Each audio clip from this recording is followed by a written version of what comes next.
Now that we've calculated all the positions for our cutter, I want to go ahead and program it. So I'm back here in my NC plot with the code and my first tool 3/4 inch cutter. I'm going to go ahead and enter the X and Y start position coordinates.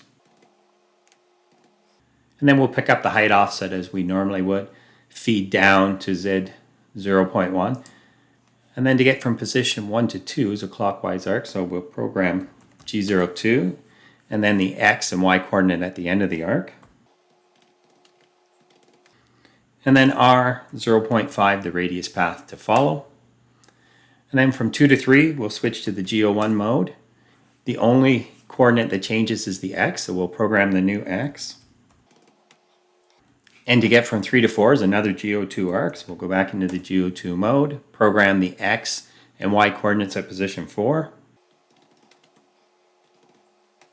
And the radius path to follow is a 1/2 inch. Then to get from 4 to 5, we're going to go back to the GO1 mode. The X coordinate doesn't change, just the Y, so I'll program the new Y. And then again from 5 to 6, another GO2 arc, and I'll program the X and Y coordinates, and the radius path will be again 0.5. Then to get from 6 to 7, we'll go back into our GO1 mode.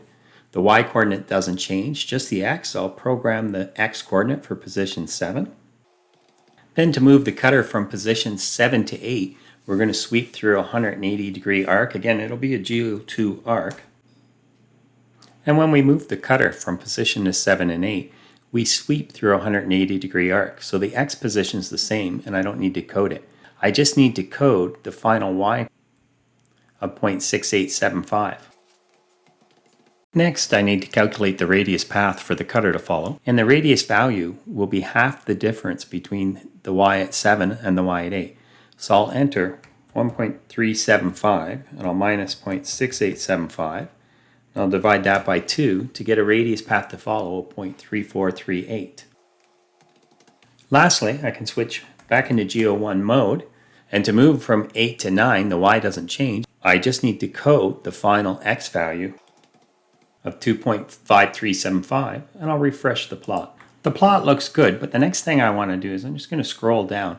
When my cutter goes from position to 4 to 5, it's not engaged in as heavy of cut. There's less material here.